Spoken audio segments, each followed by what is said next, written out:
We're doing live shows. We'll call this episode 59 for now. This all might change later when Matt downloads this and edits it and all that fun stuff. Of Red Wings Rant, hosted by us, Brothers of Discussion, brought to you by the Hockey Podcast Network, where tirades and impassioned pleas about your Detroit Red Wings finally have a home. Anybody from Twitch joining us? We have our new Twitch channel. Thank you for coming along. Hopefully we got some video games in the works.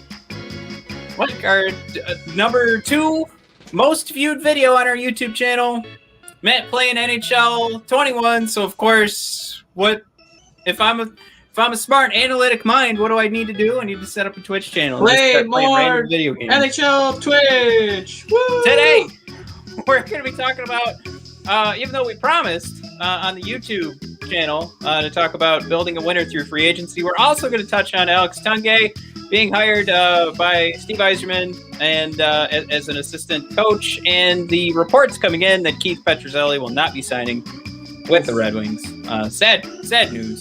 But before we do that, Mike, as always, just a little bit of business. DraftKings Sportsbook is not only my favorite sportsbook. Ha! You can't have it. Oh wait, you can. Okay. It's also America's top-rated sportsbook. Yeah.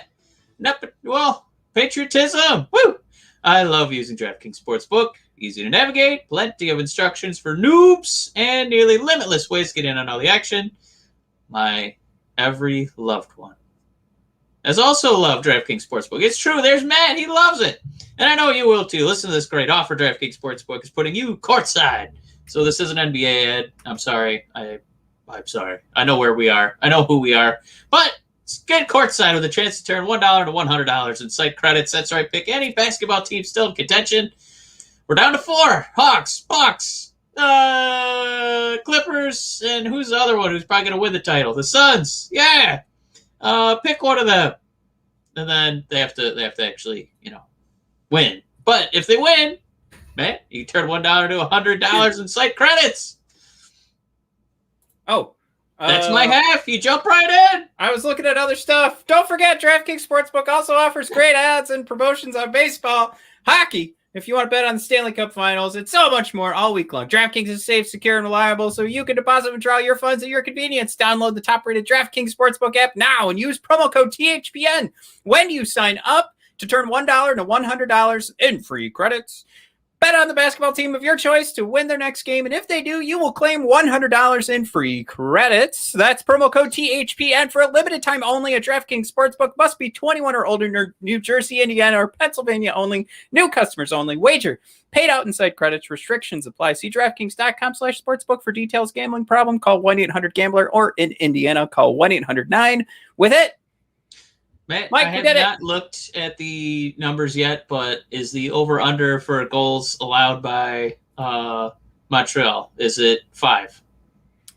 And would you take the over or the under? I would take the under, especially since what if it was 4? If we have a period almost in the books here with no goals. So I'm going to go. Would you take 4 goals? I'll still go with the under. I'm sniffing 3-2, 2-1. Should we real quick? We haven't seen each other since the Stanley Cup Finals started. I would also take the under. Do we want to do picks real quick? Picks? Yeah. The team that I just, snog them all the time would easily be Tampa Bay. The way that, Kucherov gets, point after point after game after game. And he tried to give one to Palat, and he was just like, yeah, he can have one. I thought you were saying that Kucherov gets points after Braden Point, which is pretty much what happens. So Braden Point lights him up, Kucherov lights him up. Yeah, Kucherov, he gets so many, he's ready to just defer him, I He's mean, like that. He's like that guy. You can't do it in Vegas anymore because now you just get that little receipt. But you used to get actual chips when things would go well for you. So he's just giving out chips left and right, and now he's got I don't know what the equivalent would be, give out little receipts with portions of credits on it. So I want to see if I can find this right now because there was this great line from Igor Larionov who's thrown some shade at the NHL, at Sidney Crosby. Here it is. Let me hear that. Yeah, it was. I've never seen anything like it, is what this article is called by Joe Smith of The Athletic, and it's basically Igor Larionov. Just, and obviously we respect him quite a bit as Red Wings fans.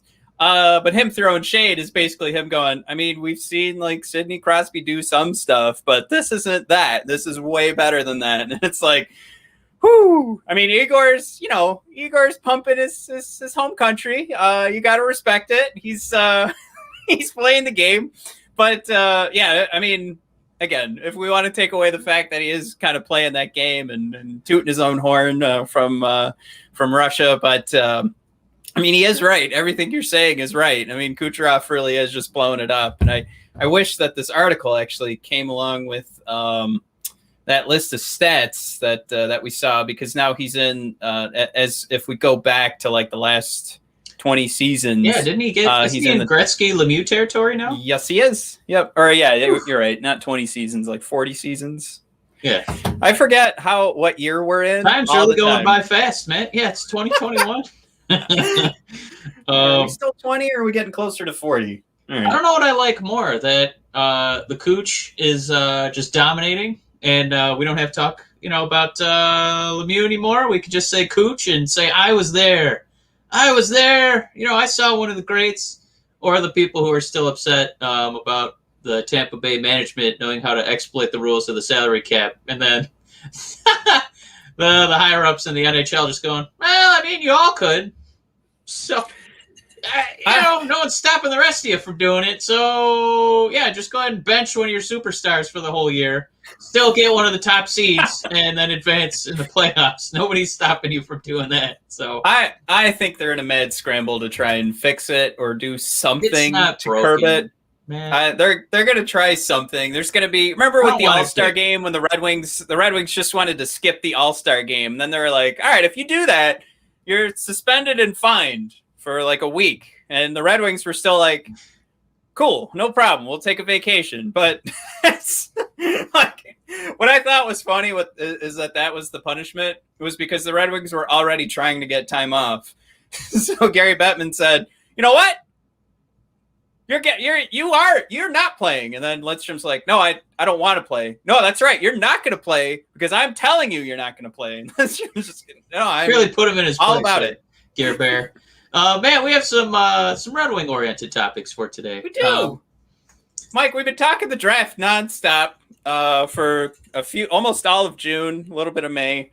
But we finally have some news. We have a new coach coming in. New assistant bench boss. Not head coach, guys. Not head coach. Sorry. Still got the Blash. Right. not replacing Blash. But if anything, we're enhancing Blash. I would say could replace him if you squinted, because bald man heading behind the bench, very bald. Man, Alex Tanguay, of course. Of course, from Colorado Avalanche, and they're I want to say, I was gonna say in their heyday, but I mean you're missing the mid '90s there for Tanguay, but still some bullshit mixed in there. A little bit of Colorado Avalanche bullshit mixed in there. If you know what I'm saying. Mike, he's taken over for Bilesma, getting power play, and as Celine St. James reported, also in charge of the forwards. So you take that to mean whatever you like. Man, yeah. Correct my butchering of this pronunciation, but Jeff Salashko, does that ring a bell? Whew. I can't wait to find out. That is the Detroit Red Wings goalie coach. Oh, okay. So we have a goalie coach, and now we have a forward coach. So, Jeff, you get the defenseman. Woo! Well, we're still looking at. I'm getting on board with your squinting statement that we might have a new coach. No. I'm not saying that. I'm saying the squinting statement is just because they're both bald. I made the joke on it's Twitter. A bald joke. Oh, okay. Yeah. Tanguay is basically hitting his second job here, and he had a pretty successful run with the Iowa Wild and brought them to the fifth ranked power play, I believe, in the last season. So Red Wings trying to find something to do with the power play, bring in a new coaching mind. He's 41. One of the things he threw in there is something that, Jeff is obviously a part of the hiring process. And he said over and over and over in like his postseason comments that he himself, like he sees himself as a new coach and that he's always learning. And in the press conference today, what did Alex repeatedly say? I'm always learning. I'm never a finished product. I'm always learning. And I think that speaks to what Jeff sees in himself. So I can't say enough that I do not think he's here to replace Jeff in any way, especially if they brought in Dan Bylsma and it never happened. Dan Bylsma from the Pittsburgh Penguins in the 2008 year. So if that, or you know what? No, that was 2009, wasn't it? Because it was Michel Therrien and then, man, Jesus, the years. All right. Yeah, they go by quick. The years eat away my brain. Back to Alex Tanguay.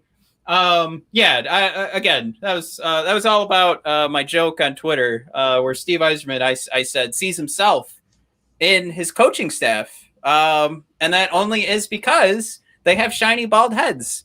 And, rim shot. Off of their bald head? Is that what you mean? Yes, yes. Their shiny domes reflect Steve Yzerman's face. Why Steve brought in Mr. Tanguay? No, but clearly we're filling out a power play vacancy for the coaching staff. We're talking about the worst power play. If you just want to talk looks, of course we broke records for the drought in scoring a power play goal this past season. So something needed to change, and I think this is the long and short of it, is that Tanguay was able to, even in his young coaching career, find success with his AHL team. And then, Mike, I think it's worth noting 244 power play points in his career. Nothing to sneeze at. That is goddamn good. And he said himself, he wants to come in with some fresh ideas. So he's excited at the roster he's looking at. And I think this is a pretty good signing. Yeah, it's we'll see how it pans out. I just thought it was kind of interesting that the Red Wings are again kind of going to a well of somebody who's coached in the minors, much like Jeff and now Alex. So as far as the Red Wings kind of being focused on having such a young youthful roster. Having these minds who are supposed to be good at, watering the young stem into the tree, I guess this still kind of follows in that thesis there. As opposed to somebody who's kind of more oriented towards, managing, veteran personalities and, dick measuring contests. These are going to be guys who just put a strategy together for younger guys. So I do like that. I'll finish off with this. This actually works with your point. Is a lot of guys keep saying, or I shouldn't say a lot of guys. We had our own free agents that came in this year, like Bobby Ryan and Thomas Greiss, who made the comment, "I'm here because of what Steve Yzerman told me." And I think a lot of that goes back to his playing days, and that these guys are talking player to player. So now they're talking to Alex Tanguay, who's 5 years removed from his playing days. So I think a lot of that is going to come into play. And Alex brought that up himself. It's not just about saying, I am your coach and this is what you're going to do, but he comes along with a pedigree of being able to do it himself. So I kind of like that aspect of it. I think, Mike, there's probably more to that than we'll even give credit to.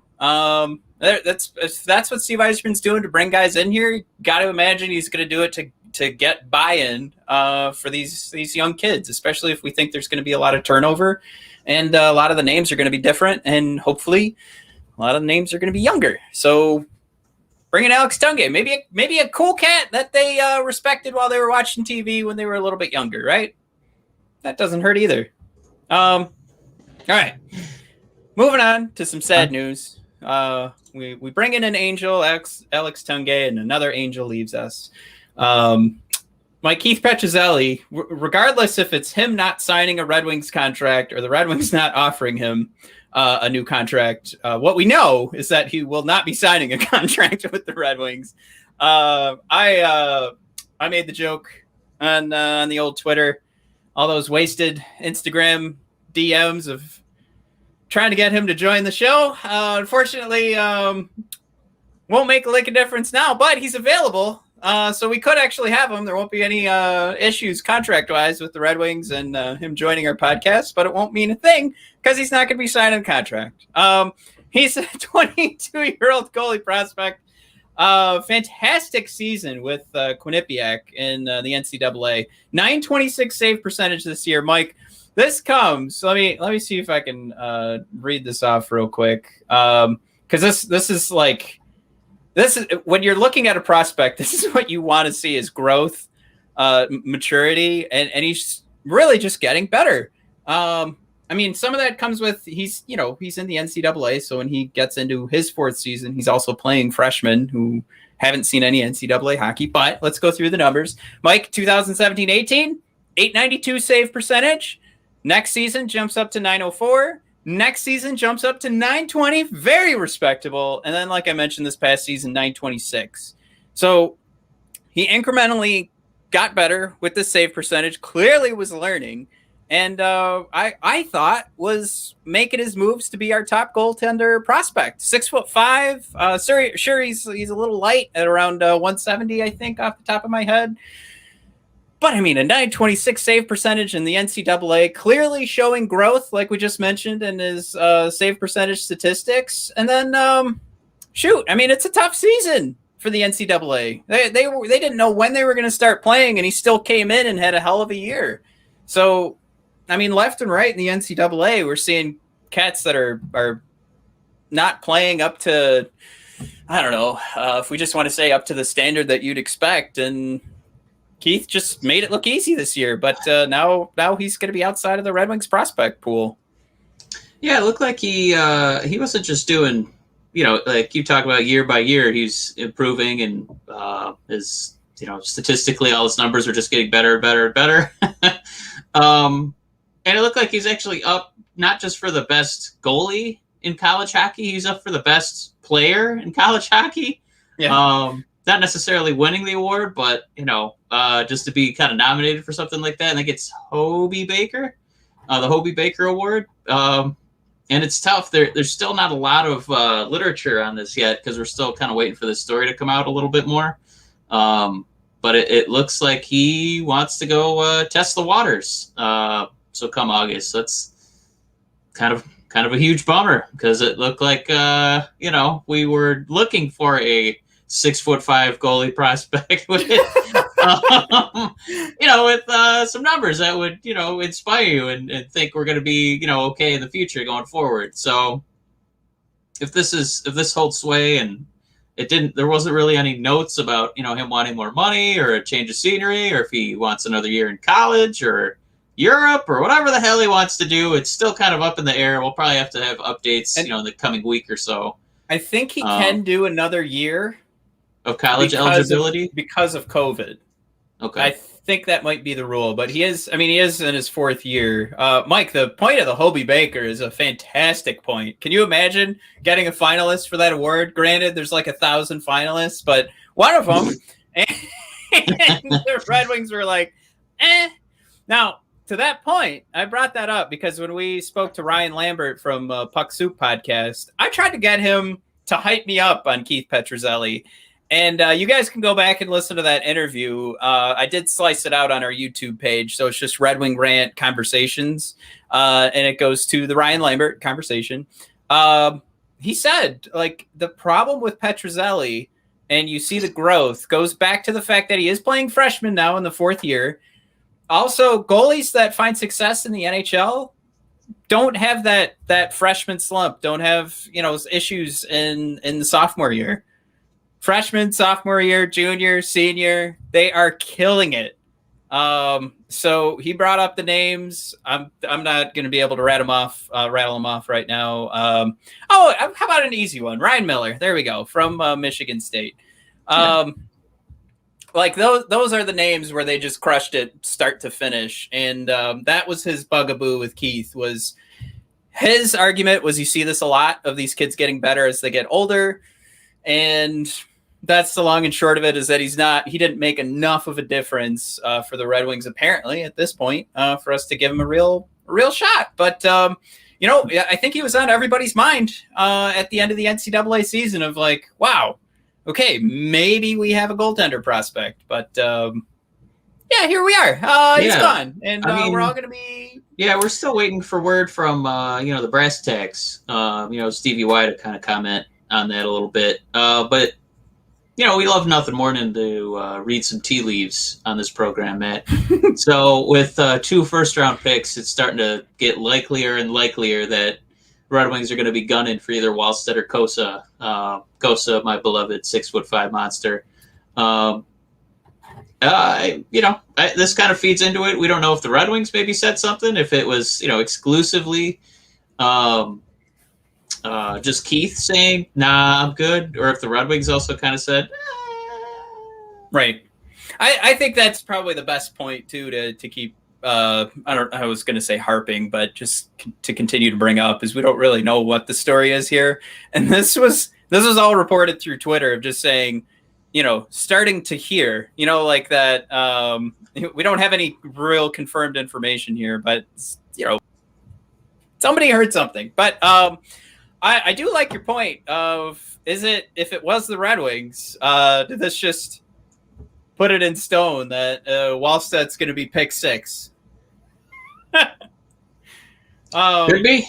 I think a good quality draft prospect rating system to check out. We've brought up before is Dubber Prospects. It's Tony Ferrari. You'll see him jump around on the other podcasts from time to time. The guy works hard. I see him on a new podcast every week.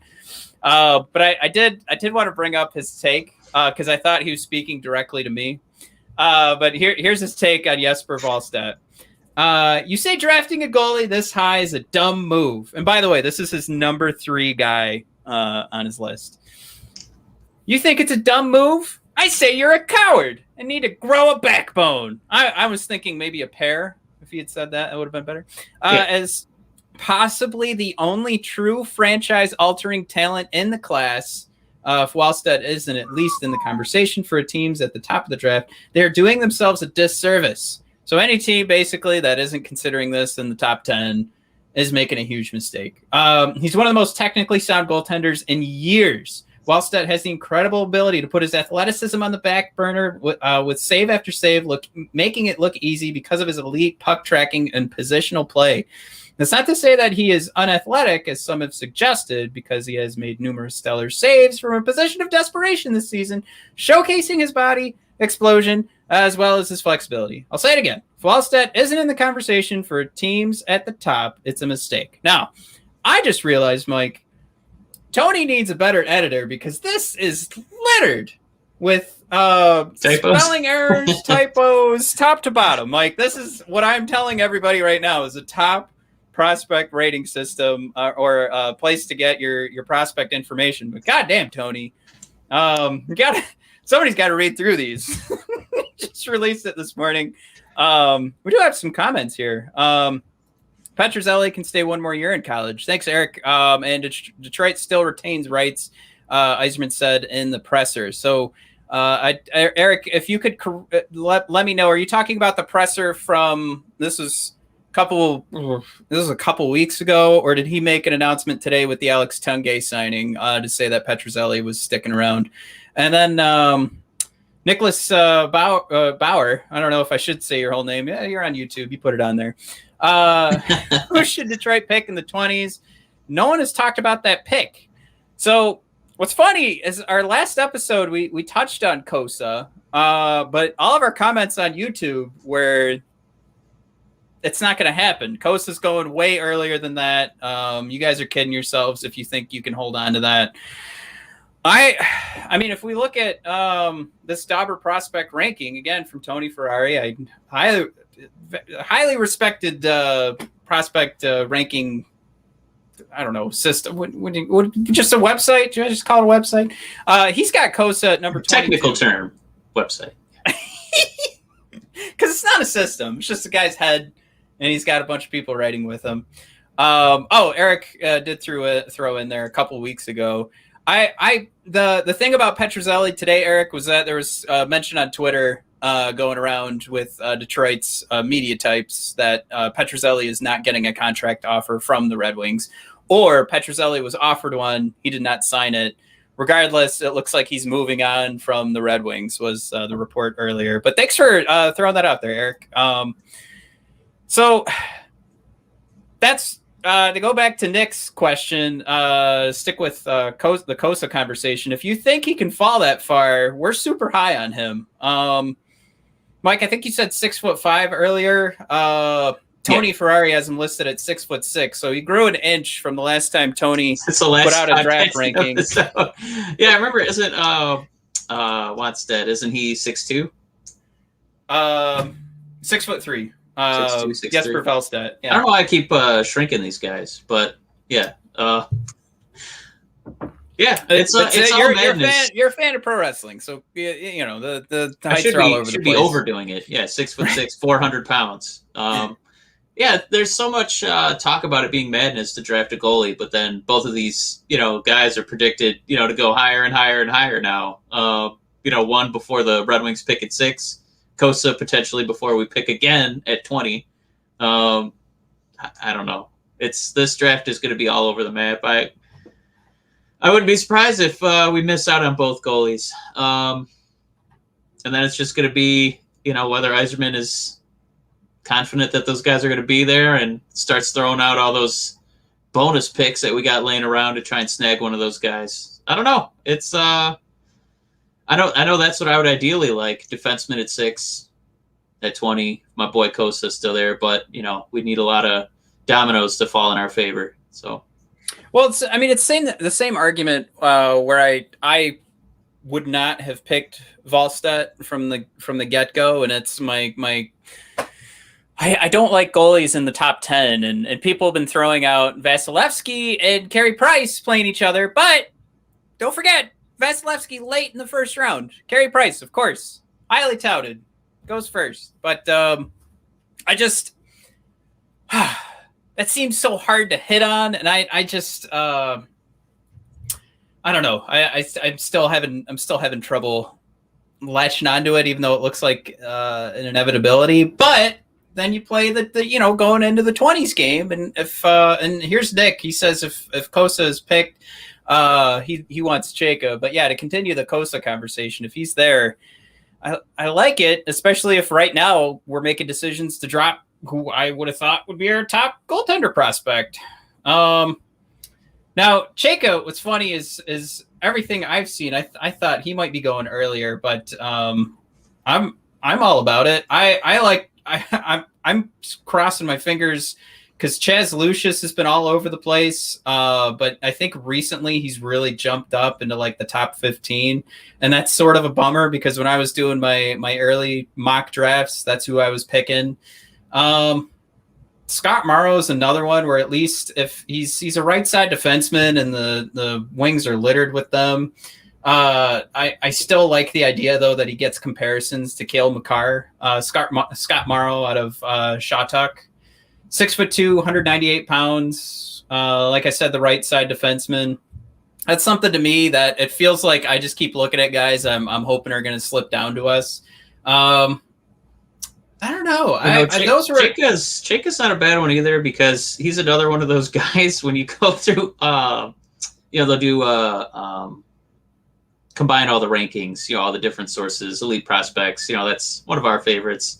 Then you'll just be flying all over, like, people on TSN, NHL Central Scouting. He's all over the map. Like some spots have him at 77. For European skaters, he's all the way up to like number 5. This, it makes me think of that Zoom meeting we saw with Yzerman where he was laughing. Who was at our boys' expense? Who was that? Oh, Khan. I almost called him Tony Khan. Yeah, Answer. Yeah, about trying to predict this draft because of the way these guys just kind of like yo-yo all the way from like top 5 all the way down to maybe a 3rd rounder. So this is going to be another one of those ultimate tests to see and judge Yzerman's eyeball for finding talent. Wait, Nick, you know who I took recently was Carson Lambos, but you could probably make the argument at this point because of what Mike's saying, and especially with COVID running into being able to like observe these guys, injuries getting in the way, injuries that maybe wouldn't have happened if it weren't for the crazy schedule because of COVID. But now Lambos, I mean, he could fall to the 2nd round. We could line him up, no problem. And then we've got another solid defensive prospect early in the 2nd, 2 years in a row with Vollander and then Lambos. The best way to describe Carson Lambos, Mike, is that he's he did well in the video game. So he was such a highly touted prospect that NHL 21 decided to make sure that he was around for 15 years and got ranked into he ended up with like a 90 overall. Yeah, Eric Johnson back. He's thrown in there Kosa at 22 for elite prospects. Is that the consolidated ranking there, Eric, or is that just the elite prospects top to bottom ranking? Throw that in there because that would be nice to know, at least for the sake of hoping we can luck into Kosa that there's a couple of top minds at least putting them at 22, and maybe we just cross our fingers. It does feel the one consensus is that the Red Wings are going in one of 2 directions because it seems like there's a lot of defensive prospects that are like 6'1" and bigger, or goalies with size. I don't see a lot of forwards really dazzling at this point. So at least it kind of feels like we have an idea they're going defense, which stinks because it kind of felt like the Red Wings had a little bit of a system this season to just kind of turtle and prevent scoring opportunities. So we're still not addressing that issue with getting goals. But maybe there's just not much you can do in this draft to address that, and maybe that's where we move into the next part of the show where Matt had a few free agent ideas.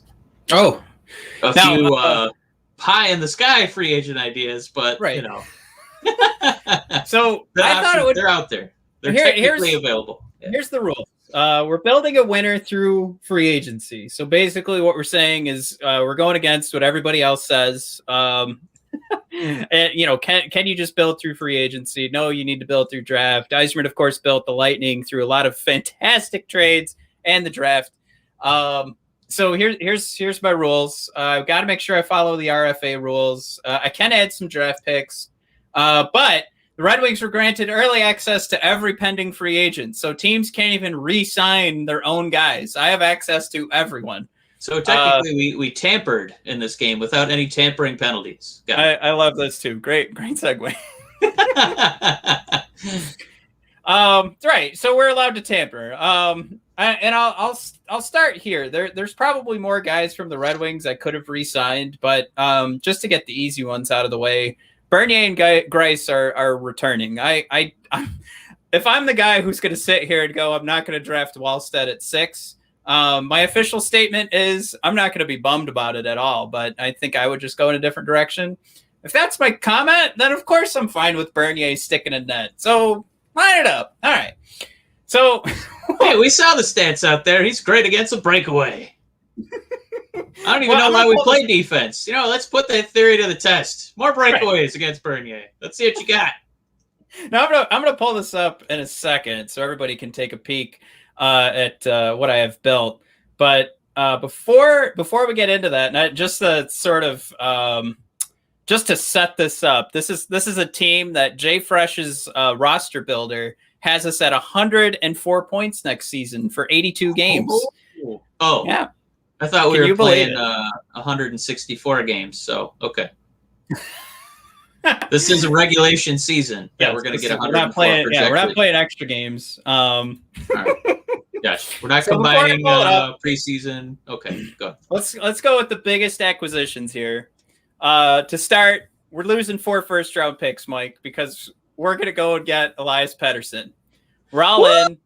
Pettersson is a Detroit Red Wing. We're going to give him the max contract. We've got our top line center, Mike.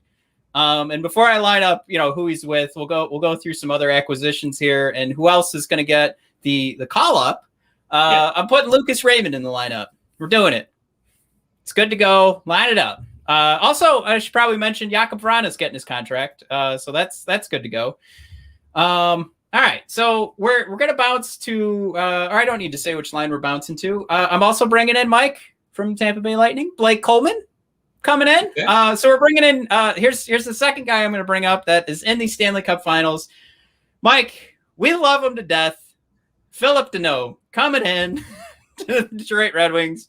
You Blake say Coleman. Yes, I say Deneau. Bring him aboard. Go ahead, Matt. All right, we're going to keep rolling here. These are the other free agent acquisitions we're making. Dougie Hamilton coming in. Again, we've got the cap space. Line it up.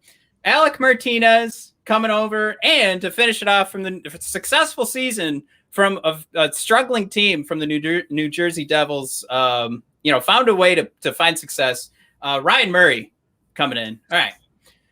So here's what we want to do. I'm gonna share this in a second here, so you guys can see how I'm putting this lineup together. And what I'd love to get is some comments on how you guys would have built your roster if you go by my rules. Again, you can throw in some draft picks. I just don't know if there's anybody in there right now that I think changes this team that much.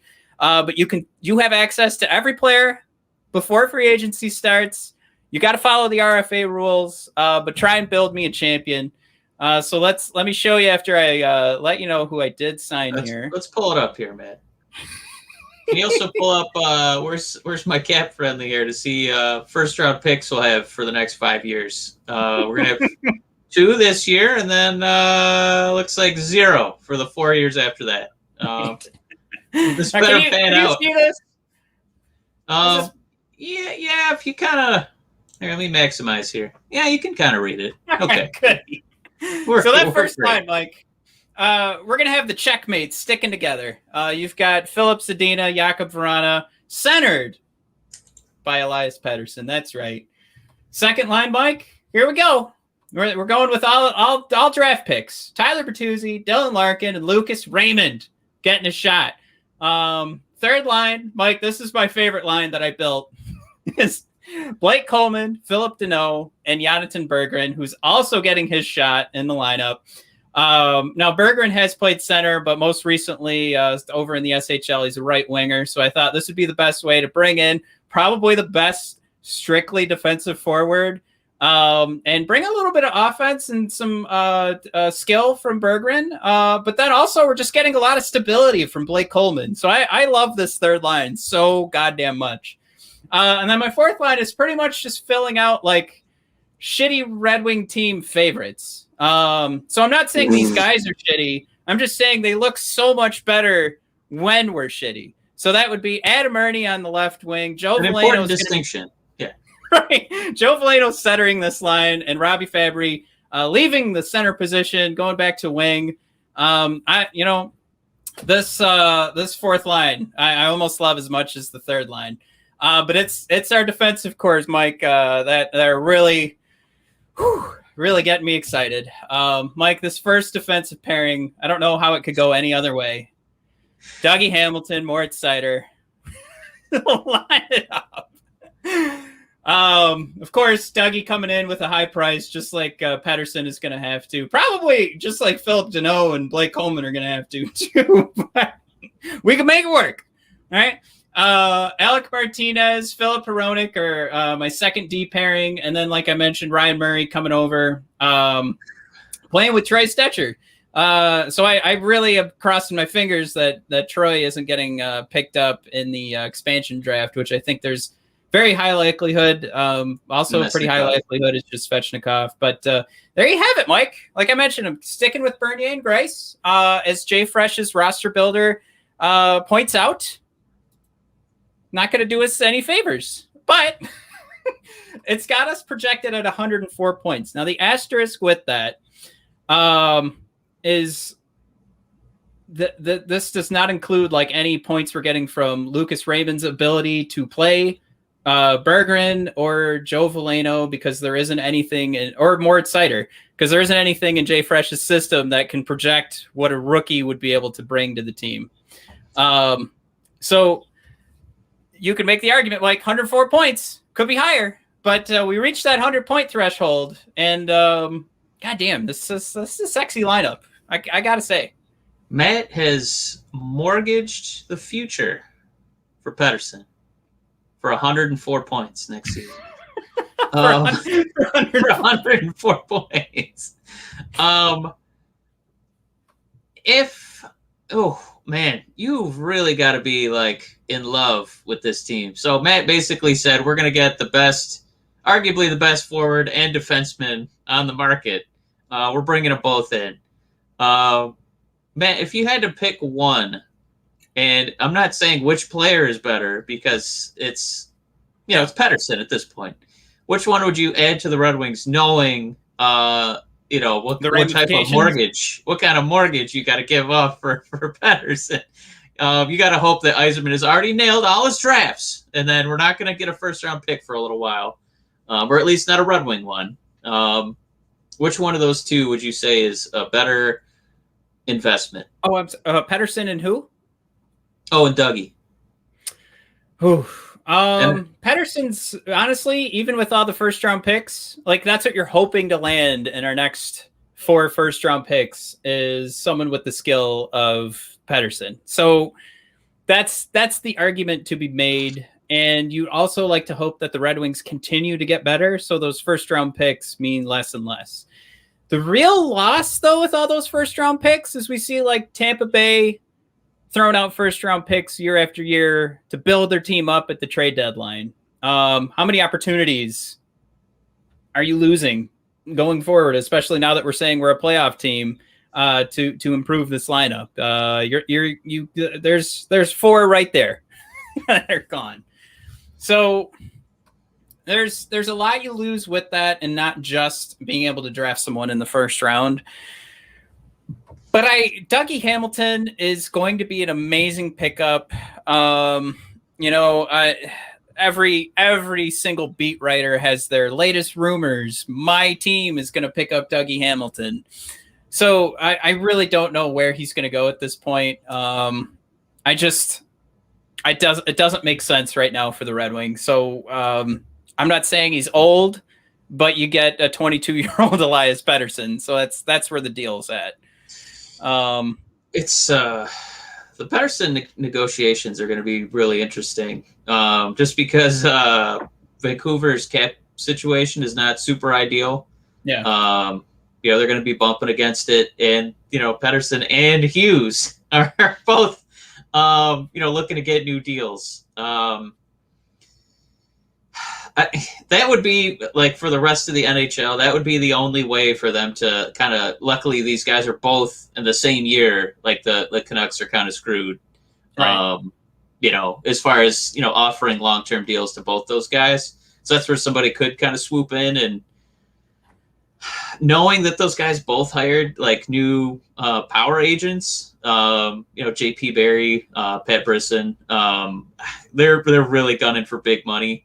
There's some stories that maybe they're going to, be a little bit more patient and wait for the cap to kind of, bloom up a little bit after, we've kind of gotten a little bit past the pandemic here, and for the revenue to start coming in from the new TV deals, all that good stuff.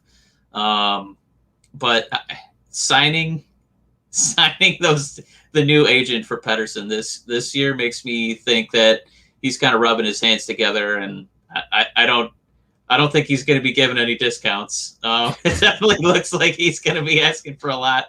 And the Red Wings, especially if they're going to swoop in, and knowing Vancouver is like at all costs, we have to try and at least keep, probably Pettersson. The Red Wings are going to probably be spending not a $1.50 to the dollar, probably $1.75, $2 to the dollar. Maybe not that much, but whew, knowing he's already going to be asking for a big number, you're going to have to really, put your Red Wing dick down on the table. Slap your Iser plan on the table. North Moto nailed it. I mean, he says there's no way Vancouver doesn't qualify him. That's where it comes into play. It's like there have to be that pie in the sky offer from the Red Wings, who have the cap space to do it, and you get all those picks. I mean, Vancouver, are they really going to say we're going to keep this guy on the payroll for what, 12, 13 million, and say no to 4 Red Wing first round picks? Woo, it's a lot to think about. So, I mean, the offer sheet makes a lot of sense. He's an established guy. We know he's going to score, but man, that's a lot to turn down. Here we go. New T-shirt, Mike. Red Wing dick. Now, North Moto, when you picture that, is that you picture the balls with winged wheels on them? Yeah. I need a better picture than that, because that could be the Red Wing logo with a big old schwanz. There's a lot of ways to go, I think, with the Red Wing dick. I don't know. It could be like a Richard Nixon kind of play there and put a Red Wing shirt on him. There's a dick. That's when you got like a lot of foreskin. I got Red Wing dick. It's flapping around. I had to get it taken care of this week. So now, one quick. Eric let us know Lightning are up 1-0. There we go. See, I was right. You don't take Jesper Wallstedt in the top 10 because now Carey Price gave up a goal. I'm just kidding. All right. One quick. I'll say an amendment. Everybody, while I was going, was saying Berggren is going to be sticking in Grand Rapids. I think the sexier pick is to put Berggren in that lineup, but still going to have an Amistikov in the lineup. So if everything goes along with the Svechnikov expansion draft pick, then that means we still have an Amistikov. So I'm happy putting him on that fourth line, and maybe moving some guys around. But that's I think there's still enough there to make this still doable with everybody who's still in the lineup. I probably should have made some space for Richard Panik too. I guess we'll have to figure out what's going on there, because that means I left off 2 contracts that are on the books to fill out that roster. But Mike, we said we were going to keep it short, and here we are, a minute 47. So you got to run. Everybody, thank you so much for tuning in. Everybody that tuned in on Twitch too for our first Red Wing Rant show, I thank you for tuning in.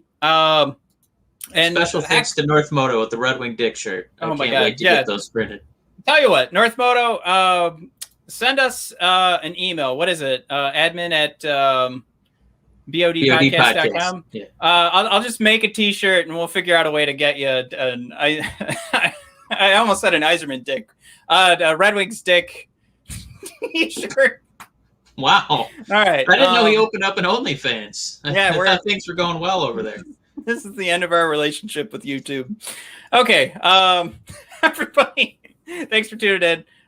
We'll be back on Monday morning. All right. Toodaloo.